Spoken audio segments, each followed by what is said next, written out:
Միայն զարմանալ կարելի է, թե ինչ նոր տեխնոլոգիաներ ու մտածողություն է բերում Նիկոլ Փաշինյանի իշխանությունը։ Ճիշտ են ասում, որ նրանք միանշանակ հեղափոխական են։ Նրանք կանգ չեն առնում ոչ մի բանի առաջ եւ փոխում են ամեն ինչ։ Ինչպես ասում էր աշխարհը փոխած, բայց Փաշինյանի ստվերում մնացած մյուս կերպարը Բոնապարտը հայերենում անկարելի բառ չկա։ Մեր հեղափոխական գործիչները ջարդ ու խուրդ են անում մինչ այս եղած բոլոր պատկերացումները։ Օրինակ, ինչ է օրենքը։ Մինչ վերջերս օրենքը մի բան էր, որը կարգավորում էր ինչ-որ ոլորտ, բայց եկավ Նիկոլ Փաշինյանը ու ապացուցեց, որ օրենքի նման ճղճիմ ընկալումը մեր գլուխներում է։ Նա ցույց տվեց, որ օրենքը կարող է դառնալ ամեն ինչ, նույնիսկ ցանկությունը, բայց մի փոքրիկ նրբությամբ, որ այդ ցանկությունը պետք է լինի բացառապես իրենը։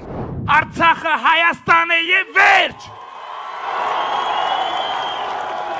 Այո, մենք չենք շարունակելու Ղարաբաղի ուզում եք թռեք վերև, ուզում եք իջեք ցած։ Հայաստանի Հանրապետության պաշտոնական դիրքորոշումն է։ Հայաստանի Հանրապետության պաշտոնական դիրքորոշումն է։ Իրականում Նիկոլ Փաշինյանը ազատագրում է մեզ նախկիններից եւ նախկին կաղապարված պատկերացումներից։ Ասենք, ուզում ես դառնալ Եվրոպայի մաս, կարիք չկա չարչարվելու, տնտեսությունը զարգացնելու եւ աղքատությունը նվազեցնելու, ժողովրդավարությունը զարգացնելու եւ անկախ դատարան կառուցելու, մարդկանց իրավունքները պաշտպանելու։ Բավական է միայն օրենք ընդունել։ Գնում ենք Եվրոպա եւ վերջ։ Կարելի է համարել, որ մենք արդեն Եվրոպայում ենք։ Համ թղթաբանությունն է քիչ, համ էլ ուղեղը լարելու եւ ինչ որ բաներ անելու կարիք չկա։ Եթե մենք գնում ենք դեպի Եվրոպա, Ռուսաստանի կողմից ենթարկվում ենք բազմաթիվ պատժամիջոցների, տնտեսական եւ այլը, որոնք շատ ծանր են, բայց դա միակ հնարավորությունն է, որ մենք կարողանում ենք պահել մեր ժողովրդավարությունը։ Այս քաղաքակրթական արժեք է։ Դա միակ հնարավորությունն է, որ մենք կարողանում ենք վերափոխել եւ վերազինել մեր բանակը, որ մենք կարողանանք ինքներս մեզ պաշտպանել։ Դա միակ հնարավորությունն է, որ մենք կարողանում ենք ժամանակակից ու նոր տեխնոլոգիական արդյունաբերություն ու տնտեսություն ունենալ, որ տեղի ունենա ներգաղթ, ոչ թե արտագաղթ, ոչ թե մարդիկ լքեն օրվա հաց վաստակելու համար այս երկիրը կամ բանակից խուսափելու համար, ինչպես ասում էր վարչապետը։ Եվ վերջապես, որ մենք կարողանանք բարեկիրթ,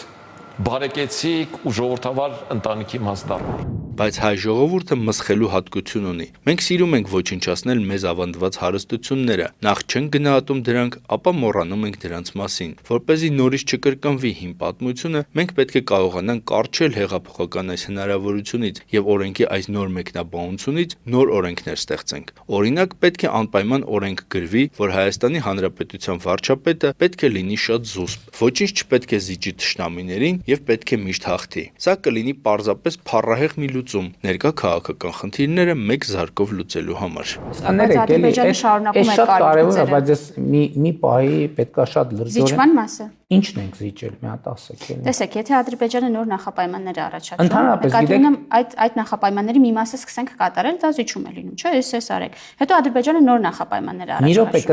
կներեք, էլի։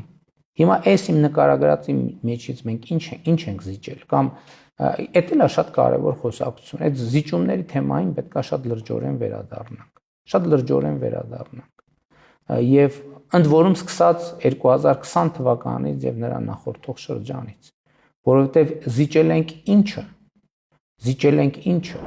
Կարելի է առանձին օրենքով անդրադառնալ նաև վարչապետի կնոջը։ Օրինակ այսպես. Հայաստանի վարչապետի կինը կարող է իր ցանկությամբ կրթել Հայաստանի յուրաքանչյուր քաղաքացու, անկախ վերջինիս ցանկությունից։ Ընդ որում այդ կրթության վարձավճարի չափը որոշում է վարչապետի կողակիցը հենց կրթվելու ընթացքում։ Առանձին օրենք կարող է լինել Երևանի քաղաքապետի մասին։ Օրինակ կարելի է սահմանել, որ Երևանի քաղաքապետը պարտավոր է հայր չունենալ, որպեսզի վերջինս չվարկաբեկի եւ գետնով չտա որդու անունը։ Առանձին օրենք պետք է ընդունել քաղաքապետի եւ Երևան քաղաքի ծառերի բարդ հարաբերությունների մասին։ Ըստ դրա, յուրաքանչյուր նոր քաղաքապետ իրավունք ունի կտրելու քաղաքի բոլոր ծառերը եւ նորերը տնկի, ի փառասի գրպանի եւ ի ոչնչացումն իր թշնամիների, այսինքն, որ վերջիններս օդի աղտոտվածությունից մեռնեն։ 500,000 սարքեն, որ ամեն համբալ չգա կայնիստե, ամեն իրա գեղի օպելով։